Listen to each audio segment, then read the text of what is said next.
नमस्कार बच्चों। मैं तेजराम मीणा, सहायक आचार्य BST राजकीय महाविद्यालय बयाना। आज का जो अध्याय है वित्तीय विवरण के विश्लेषण की तकनीकों में अनुपात विश्लेषण जो तकनीक है उसमें हम आगे अध्ययन कर रहे हैं अनुपातों के वर्गीकरण में। अनुपातों का जो वर्गीकरण है संरचनात्मक या परंपरागत वर्गीकरण, जिसका हम पिछले वीडियो में हमने बताया उसके बारे में। और आज जो हम अध्ययन करेंगे वो है क्रियात्मक वर्गीकरण या आधुनिक आधार पर वर्गीकरण, जो कि सबसे महत्वपूर्ण है। क्रियात्मक वर्गीकरण में पहला है तरलता अनुपात, लिक्विड रेशो। तरलता अनुपात तरलता अनुपातों की सहायता से अल्पकालीन शोधन क्षमता पर प्रकाश डाला जाता है बच्चों। यानी तरलता अनुपात है वो एक संस्था की अल्पकालीन शोधन क्षमता का पता लगाते हैं, अल्पकालीन शोधन क्षमता के बारे में बताते हैं।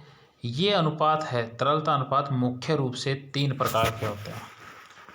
पहला है चालू अनुपात, जिसको इंग्लिश में कहते हैं करंट रेशो। दूसरा है तरलता या त्वरित अनुपात, इसको कहते हैं लिक्विड रेशो या क्विक रेशो। और तीसरा है पूर्ण तरलता अनुपात यानी एब्सोल्यूट लिक्विडिटी रेशो। तो इसमें सबसे पहले जो है चालू अनुपात यानी करंट रेशो। चालू संपत्ति, इसकी परिभाषा क्या है? चालू संपत्ति एवं चालू दायित्वों के मध्य संबंध को चालू अनुपात या कार्यशील पूंजी अनुपात कहते हैं। चालू अनुपात को कार्यशील पूंजी अनुपात भी कहते हैं, यानी वर्किंग कैपिटल रेशो। यानी इसका जो फॉर्मूला है जो मैंने यहाँ आपको बताया है वो है चालू संपत्ति बटे चालू दायित्व। तो चालू संपत्ति व चालू दायित्वों के मध्य जो संबंध दिखाता है उसे कहा जाता है चालू अनुपात। नंबर 2 है तरलता या त्वरित अनुपात। तरलता या त्वरित अनुपात है तरल संपत्ति व चालू दायित्वों के मध्य संबंध को तरलता या त्वरित अनुपात कहते हैं। यानी तरल संपत्ति और चालू दायित्व के मध्य संबंध। अब यहाँ तरल संपत्ति यानी चालू संपत्ति में से स्टॉक और पूर्व दायित्व को घटा दोगे आप तो वो होगी तरल संपत्ति। और तरल संपत्ति और चालू दायित्व के मध्य जो अनुपात है वो हो जाएगा त्वरित या तरलता, जिसको इंग्लिश में क्विक या लिक्विड रेशो कहते हैं।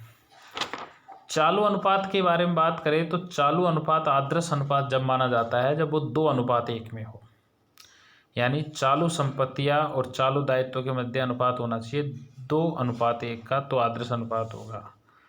और त्वरित अनुपात है वो माना जाएगा यानी तरल संपत्ति और चालू दायित्व के मध्य, यानी ये होना चाहिए 1:1 में आदर्श माना जाएगा।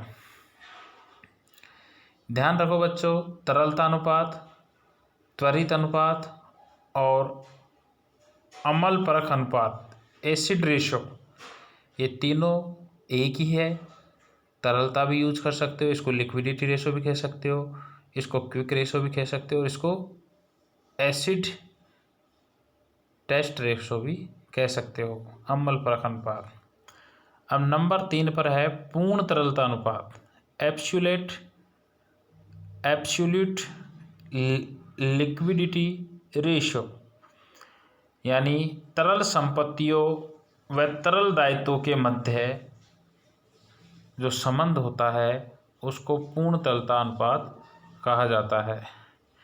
अब इसमें जो तरल संपत्ति है तो यहाँ तरल संपत्ति से क्या तात्पर्य है? यानी पूर्ण रूप से तरल संपत्ति, इसमें रोकड़ और रोकड़ तुल्य प्रतिभूतियों को सम्मिलित किया जाता है। यानी चालू संपत्तियों में से भी रोकड़ एवं रोकड़ तुल्य।